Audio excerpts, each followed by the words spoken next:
Bronze and Modern Gods. I'm John. And I'm Richard. Richard, how is it going this week? How are you? It's Everything good? going great. All right. You know how we do it here. Today we have a little bit of show and tell. We're going to show off some new acquisitions, a lot of surprises for both of us, I think. And we also have our underrated books of the week. This week we've got everyone's favorite, the old fart rule, going back to 1983. And as always, we start with our hot book of the week. Richard, you picked it. You take it. Yeah, the hot book this week is actually two books. Ooh. X-Men 141 and 142. Wait, no spider-related titles with a new character this week? Are we getting a break? Okay. Yes, please. Please, no more Spider Kid. This is Chris Claremont's Days of Future Past storyline. These two issues of X-Men are one of the reasons why I'm sitting here doing this podcast. It mesmerized me when it came out, this whole story. Marvel just announced that in July, they're going to be doing a new series, which is a precursor to Days of Future Past, and it's generating some buzz, especially around these two books. And like I said, this is one of my favorite stories of all times. It's an alternate universe story where mutants are hunted down by humans and their robot cohorts who are called Sentinels. But in the timeline, Sentinels actually take over. So watch who you put in charge. AI. Exactly. To me, this is Claremont at his best. I mean, the story is excellent. The character development is interesting. And, he's given a free reign because, it's an alternate universe. He can do what he wants to. He can kill off who he wants to kill off. It's 142 has the distinction of being the issue where the title formally changed to Uncanny X-Men. So that's a little bit of trivia. Yeah, it was on the cover for a while, but this is the issue where it officially in the indicia. And of course, it now causes consternation for collectors everywhere when you try to look up X-Men 142 and you have to look it up under Uncanny X-Men instead of just X-Men. Yeah, and you can't just type X-Men because there are so many different copies of 141, 142. It's just the 90-day average for it for 141 is about $1,000, $1,014, which is steady from its high in 2022 of 1,018. That's a classic cover. That's the money shot there. It is. It is a money shot. And it's been homaged over and over again. Now the cover for 142 is no slouch. It's Wolverine getting incinerated. It's got a 90-day average of only $387, which is down from its high of $535 in 2022. But I think both these books to me are just solid buys. Where if you find them at a good price, buy them, because this is one of those books that is timeless in terms of its interest by the community and this importance and its significance in comic book history. I think it's an important book to have. Did you know issue 142's cover is not by John Byrne? It's not? No, it is by Terry Austin by himself. Oh, wow. I Yeah. didn't know.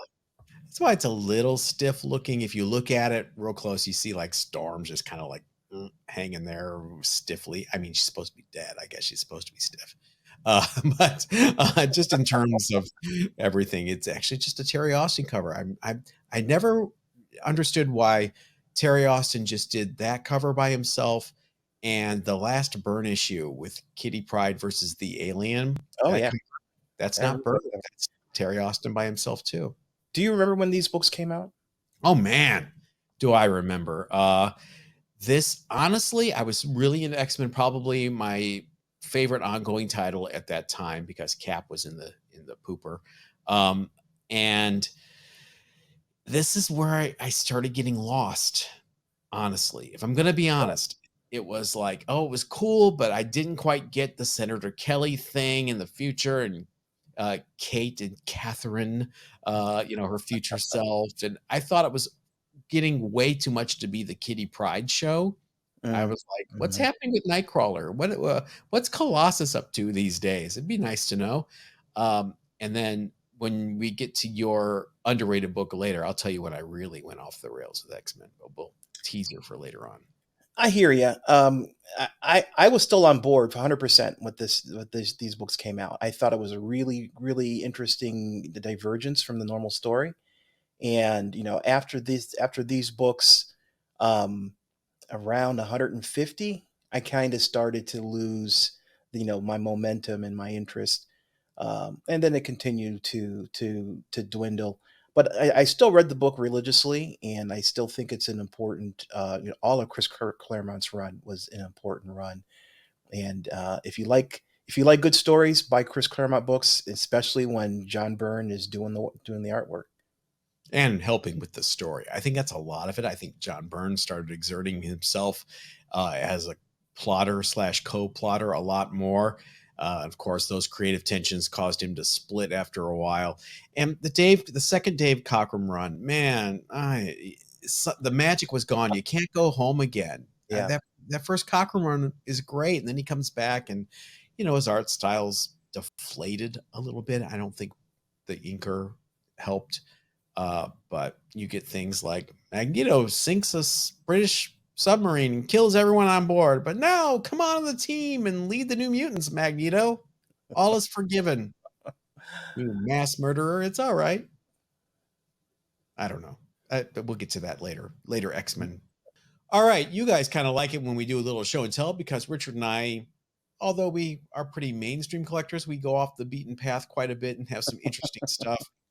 So here's a few things we've picked up in the last few weeks since the last time we've done this. Richard, why don't you start off? Show us what you got. Yeah, I picked a bunch of books. CGC is raising their prices as of Tuesday, so I have a submission that I'm going to be sending in. So I pulled all the books I'm going to be submitting. I'm kind of going to go over some of the highlights. I've got this. This is Archie Comics number 55. I love these innuendo Archie covers. This book dates back to 19 this is That's Golden Age book. 40s. Yeah, 40s Yeah, for sure. 40 46 or something, so. Read the balloons to everyone that might be not able to see it or are listening on the podcast. What this Yeah. Archie and Veronica sitting on the couch. Right. And Veronica's father says, Veronica, did Archie get there yet? And you see Archie and Veronica just about kissing. And Veronica says, not quite, Daddy. Ooh, get where? Exactly. Innuendo. Innuendo. Yeah. The Archie run is full of these kinds of innuendos, and I'm bound and determined to collect them all. So you say that the prices go up May 2nd for CGC after May 2nd.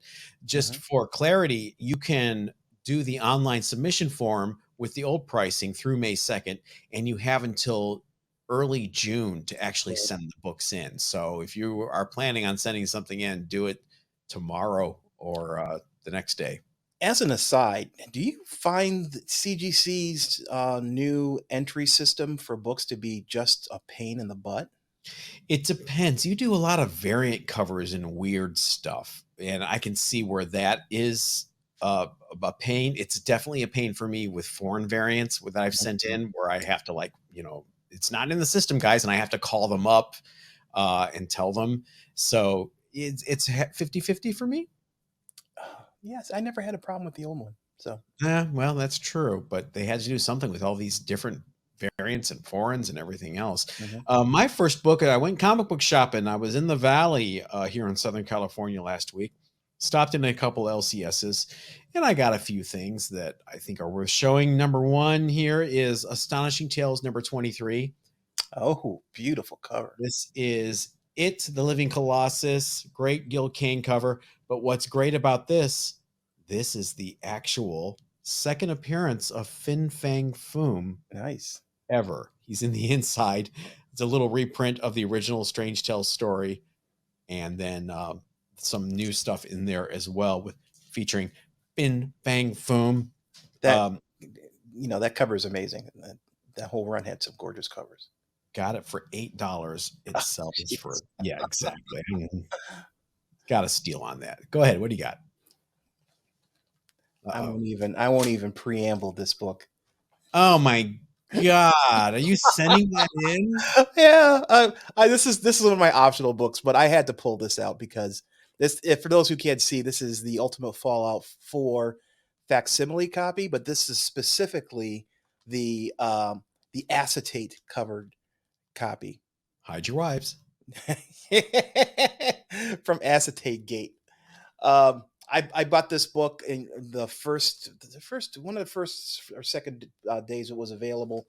Um, Now, I, don't I, claim it's the first. I I'm a big, huge Miles collector, so this goes into having the completionist in me being satisfied by having all the variants of the cover. Yeah, there's a lot of controversy behind this book. I'm not condoning what was done with this cover. It's just a part of the history of Ultimate Fallout 4. So I gotta have a copy of it. Are you going to be happy with a green label? Yeah, Okay. the circumstances are well known. It's not like I went into it thinking it was come out blue. Um, it's like some of the books that are pre-signed that you're going to get a green label because it's been signed by the artist. Kind of falls into that category. Okay. Not quite as controversial as that is my next book, which is Captain Atom number 83. Can you guess why I bought this, Richard? Uh, Blue Beetle. Exactly. This is the first appearance of the all-new Blue Beetle, aka Ted Kord Blue Beetle by Steve Ditko. Uh-huh. This is beautiful. Structurally, it's gorgeous. I would say it's flirting with an 8.5, a 9.0 on first glance. And it was priced like that. Then I got it home, and there is, you cannot see it, there is a faint diagonal crease all the way here, like this. That is not color breaking, but I think it's so old that it's in the paper fibers. I've tried pressing it once. I'm going to take a tack iron to it and see if it does a little better, but I may have made a mistake, as Job Bluth from Arrested Development would say. Sometimes it happens. Yeah, it happens. I got a little overexcited seeing first Blue Beetle with all the movie hype coming up. I thought, Have you seen the trailer? I have. I think it looks really good. I think this is the first DC movie that I saw a trailer for, and I went, I'll go see that, which I don't do for dark, depressing, rainy, gray palette DC trailers. The Flash trailer did nothing for me. Yeah, I wasn't really that enthused. Neither did Shazam. The Shazam trailers weren't really my cup of tea. But this looked interesting, so I will go out and see it when it comes to the theaters. Excellent. Next book is something that I don't really have to describe again. This is Young Allies number 6. This is the Art Adams variant, the 1 in 15 variant. This is Firestar on the cover, and I just love this cover. This book is super hard to come by. I've only had a couple copies in the past 5 or 6 years that I've actually come across. This one is a pretty good copy. I don't think it's a 9.8. I think it's a 9. It's a 9.496. Nice. But it's very nice. It's pressed and ready to go. So that's going to be in my submission. Do you know what year that was by chance? 2000? Oh boy, I do not know what year it was. No biggie. The staying on that Captain Atom tip, I got this book kind of as I wanted it. Don't get me wrong. I want a full run of the Steve Ditko Captain Atom. Mm-hmm. I want that. But I also kind of bought it at the time as an experiment. I got it at a convention late last year from a very well-known dealer who I always suspect overgrades. And I thought, it's a good price. I'm not going to name the dealer. I'm not going to do that. Sorry, guys. I'm not going to, it's a good price, even though it's not a 9.0, which is what it was advertised as. So I sent it in just to see, because I was going to slab it anyway. Pressed it, cleaned it. It came back. Ooh, a 7.5. Let me get this in the camera here. It is actually Strange Suspense Stories, number 77, featuring Captain Atom. It came back a 7.5 with creamed off-white pages. Mm. This was sold to me as a 9.0. It's not a 9.0. I knew it wasn't. I would not have paid a 9.0 price for it. I did not pay a 9.0. I got a fair price for it. I got a 7.5 price for it. Mhm. And the reason why I knew there was no way it was going to be a 9.0 is when you flip it over, there is a nasty, nasty dust Oh, shadow yeah, yeah. that anyone with a pair of working eyes could see and say, even structurally, this is not going to save you from getting a 7.80 or a 7.5. So there you go. So the question is, are you going to buy from that dealer again? I always do because the prices are good. If it wasn't priced right, no. If it was overgraded and overpriced, yes, I would be like, I'm done with this. But nice guy. That's why I'm not calling him out. And you guys know, if you buy from me on the live sale, I'm a tough grader. I'm very conservative. Not everyone is. And the reason I'm conservative is because I've submitted long enough, I've done this long enough. I know what they look for, and I know dust shadows they're gonna just hammer you for. Yep, yep. Maybe I should just throw some peroxide on it next time. Please don't. What do you have next? Next is another book that doesn't need a whole lot of introduction. It is Teenage Mutant Ninja Turtles #1. This is a second print, which I came across about 6 months ago. Where'd you get that? I got this at the there's a garage sale in here in the area every year on Labor Day and Memorial Day. Forrest and we go every year, and he had this book up on the shelf. Didn't want to sell it, especially for the price I got it for. But eventually, it's hard to pass up cold hard cash when you need it, and he needed it. So it needs a press. It's got a little damage in the corner, right there under the T for turtles. Yep. So I'm guessing because of that, it's probably a 5, maybe 5.5. But I've never owned a second print of this book. I have a third print, Yeah. but I've never had a second print. And this is my march towards getting a first print. Just Which, take a little Sharpie to it. Everything will be fine. yeah, yeah, yeah. And you bleach yours, and let's see who gets the lowest grade. I could do that with this next book too. All right, I'm going to show you this. This came from my trip in the valley. This place doesn't really carry a lot of graded books, so it was kind of a shock to see this. And the minute they saw me, they know me. They've known me for years. They're like, John, we got something for you if you're interested. And you are going to be excited that I got this book. You're going to be happy. It's been on my want list for quite a while, and I got it for a really, really good price. So I'm just, with no further ado. It is I raw. knew it. The way you primed that, I knew what it was going to be. That is awesome. It is Rawhide Kid number 17, 3.5 with off-white pages. Really great, structurally good. You got a water stain up there by the R, and you've got it continuing onto the back cover in that corner.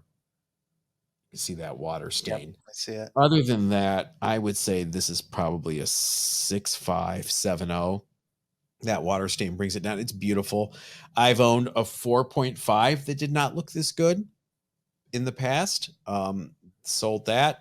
So, sometimes grading is subjective.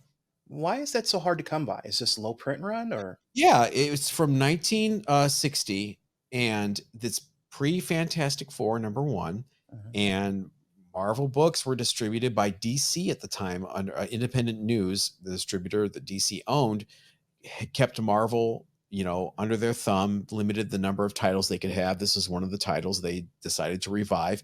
It's the first issue, even though it's issue 17. There was another Rawhide Kid in the 50s from Atlas that ran for 16 issues and got canceled.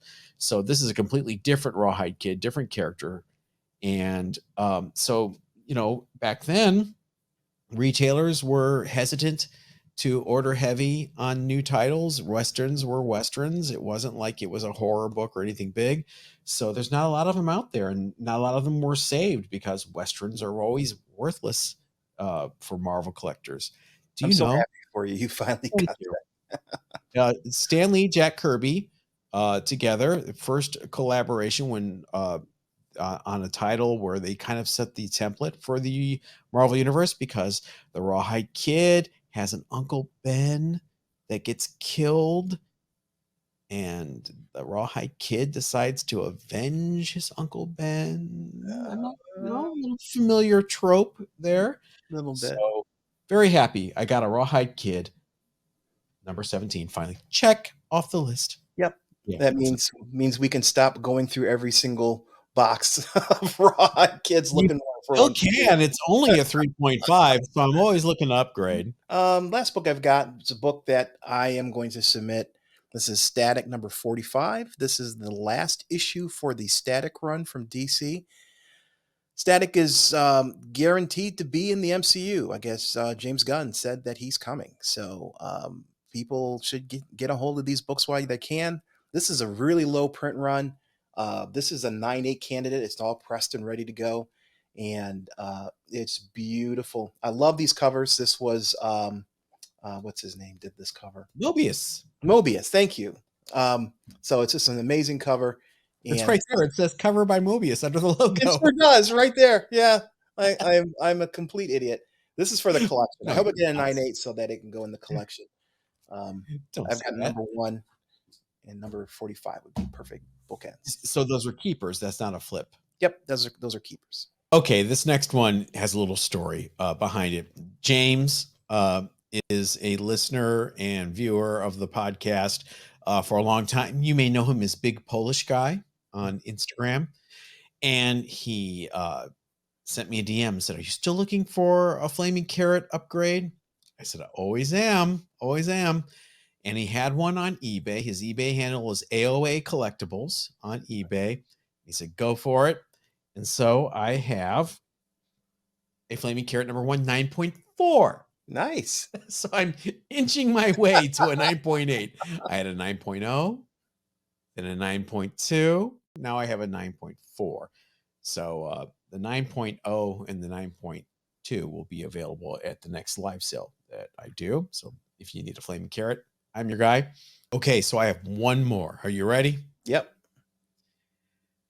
I got this at Near Mint Sundays last year, the local convention here in Southern California. Sent it to be graded magazine in January.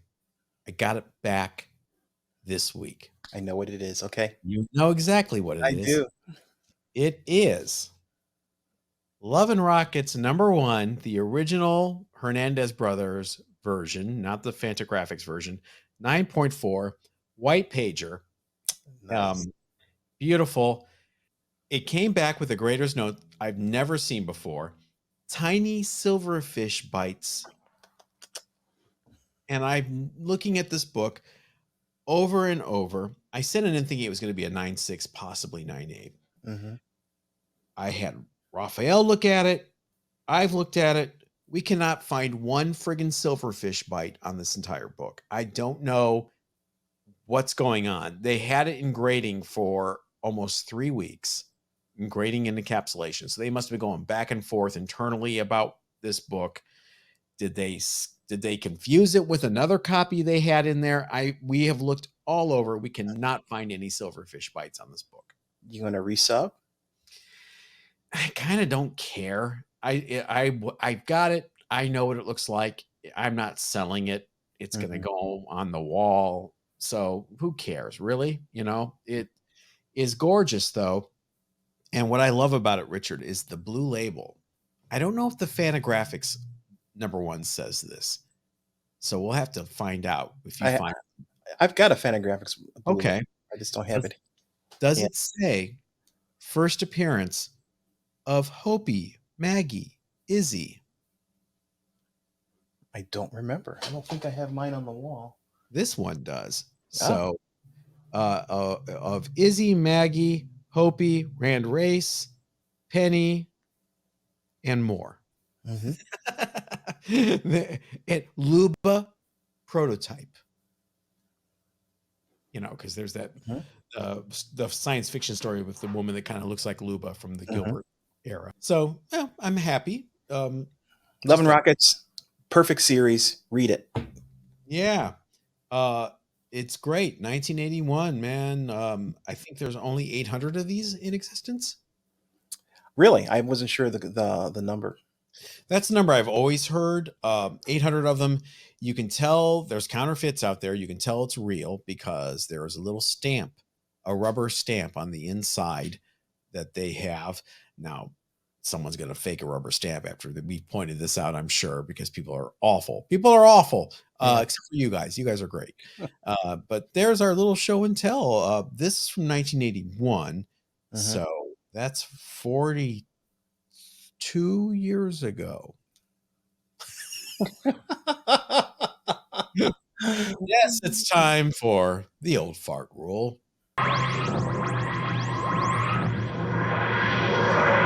The old fart rule is where we go back 40 years ago to 1983 and talk about the books that shaped Richard and my lives.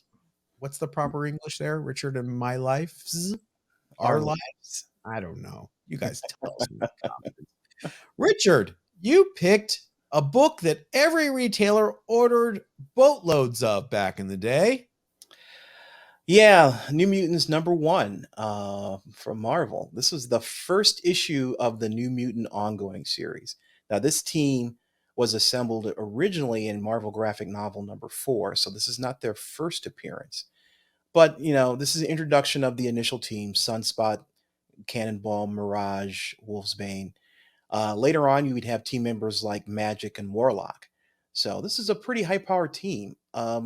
I love this series. Early on, it was an X-Men spinoff because before X-Men spinoff became the thing to do, X-Force and blah blah blah blah blah. The series has spawned a movie, then the New Mutants, and a TV series in Legion, and there are tons of mutants that have gone through this team. So there's tons of alums. It's kind of a good book to read if to understand some of the history of the mutants. Only 100 issues in this run. It's guaranteed to be done at issue number 100. So if you want to pick it up, you can pick it up cheap. Like John says, these books were heavily ordered and they are in dollar bins everywhere. You can find number ones on eBay for about $10 to $25 raw, depending on condition. A 9.8 goes for $118, and there's a Canadian price variant that last sale was $309. There's not a lot to recommend here. And I say that not in terms of quality, but in terms of collectability. It's not the first appearance of these characters. Like you said, they were in the Marvel graphic novel first. None of these characters have gone on to be anything important. I mean, look at this initial lineup: Sunspot, Cannonball, Mirage, Wolfsbane. Where are they now? Right. I remember reading this out of habit almost. I was not enthused with the art. Bob McLeod is, a serviceable draftsman. And then he leaves after about 6 issues, and it's Sal Buscema. What? But It's like it's almost like they said it's going to sell anyway. It doesn't matter who draws it. but then they got Sienkiewicz on it, and Bill Sienkiewicz is an amazing artist. I'll be the first to say that. Some of the stuff that he's done is amazing. He drew a character called Warlock in this series, and he also did Legion. And I just can't warm up to his interpretation of those characters. It just put me off of reading this series, to be honest with you. I'm laughing because that's when I got excited. I had dropped it. Yeah, I dropped it about issue 10 or so. I don't care about Roma, whatever, magma, boring, snore. And then I looked at the cover of issue 18 with the big giant bear with Mirage, and I was like, okay, wait a second, something's happening here. And I got excited again. Karma being possessed by Farouk, I can't remember his name, and being drawn as this huge, giant, fat Karma. It was great then, and then, he leaves and you get Bird Boy. You were gone by the time Bird He Boy was came fun. along. Yeah. Yeah. Not an exciting book at that point. And we give him some stick on this podcast, but got to give credit to Rob Liefeld coming on with issue 87 and really kicking this book's ass, Yeah. and changing it. And this book was not bound long for this world when he came on that book. So not only did he change it so much that they had to cancel it and call it X-Force after that. Yeah, we got Deadpool out of this because of him too. Yeah, everyone has a little good in them. All right, our underrated books of the week. It's time for that. Richard, let's talk more mutants. Yeah, my underrated book this week is X-Men number 191. This is the first appearance of Nimrod. What'd you call me? Nimrod is a prototype Sentinel from the future, part of that alternate universe we talked about with 141, 142. He is a ongoing villain for the X-Men. Ultra powerful, difficult to defeat. He plays a big role in the Powers of X, House of X series, um, where he is kind of the big bad of all big bads, and controls the timeline in the future. This book is not very collectible, unfortunately. It's you can have one for between $10 and $20 online right now. It's a great book though to look for the dollar bins. I like this guy as if you're looking for a good villain for the X-Men, somebody who you can whack on and ultimately kill and not have the X-Men suffer from killing off one of their major villains. Nimrod is great. It's hard, like I said, Yeah. hard to beat, and all the team would have to be concert to defeat him. I think it's a great villain. Nimrods are great to whack on. Thanks for adding that insightful commentary, John. That's why I'm here. All right. Teased about this earlier. I saw you had this book here. This is where I was so disinterested in X-Men at this point. Paul Smith had left. John Romita Jr. is on there. The storyline right before this, they're Selene and this other wizard have them in medieval times, and then this Nimrod's from the future.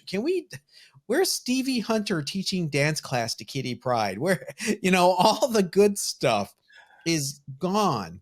I guess the innocence of the early X-Men is what I Mhm. liked. When they would play softball, they would have a Right. softball game. They would go to New York City and Manhattan for Christmas. Just things like that, where I guess it had just gotten too unwieldy and sprawling and out of control. And like all old people, I yearn for a more innocent time. I hear you. I'm totally with you. When things started to get cosmic, they were initially interesting, but then you lost that connection with normal humanity. They became these super beings that had no one to ground them, and I think they lost something in that transition. And Magneto's new costume.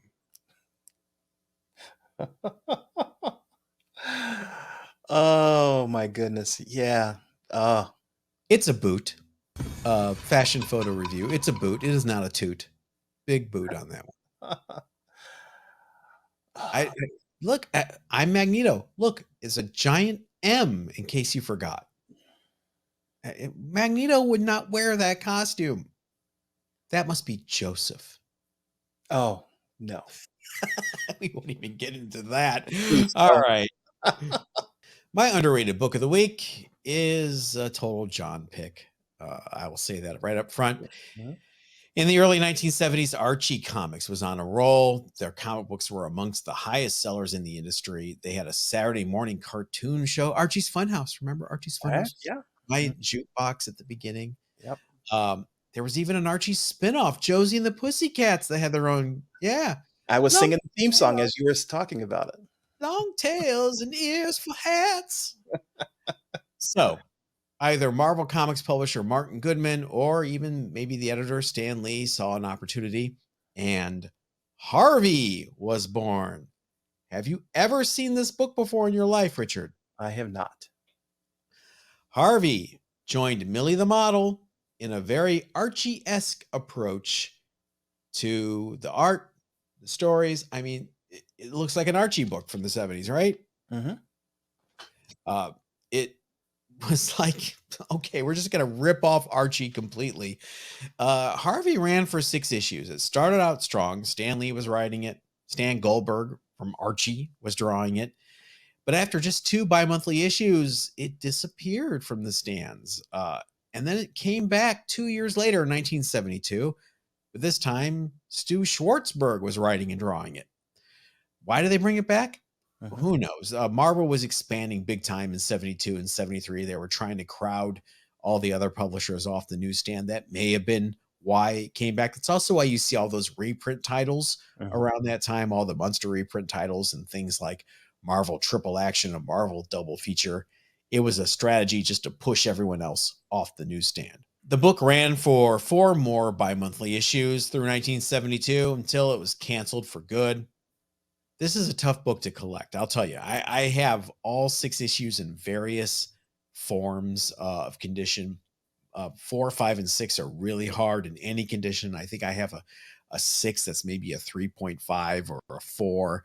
Number 1 and 2, I have in fairly high grade. In fact, this number 1 I have here, I think I'm going to send it in before the price increase and see if I can get a 9.2 or a 9.4 from it. Speaking of which, the highest graded copy out there is a CGC 9.6. The last notable high grade sale was for a 9.2 just last month for $98. So, Harvey, if you've never seen it before, it's another Marvel Obscura. And you specialize in Marvel Obscura. Kind of do. Little kids, little pals. Yeah. All stuff like that. I like the challenge. That's what I like. Anyone can get a Fantastic Four number 5, Richard. Just carry a wad of $100 bills with you. Yep. But can you get a Harvey number 6? Now I'm going to be on the lookout for it, just because I know that it's so rare, and I could rub it in your nose if I find a great copy. Sell it to me for double what you paid for it. I know exactly what you mean, mister. I'd give you a discount. All right. That is another show down the drain. Or, I don't know, is it down the drain? What do you think? That's pretty good. A reminder to follow us on Facebook and Instagram at Bronze and Modern Gods. Help us here, or hit like, hit subscribe on YouTube. Helps with that algorithm. Richard, thanks so much. We'll see you next time. Thanks, John. Everybody, stay safe.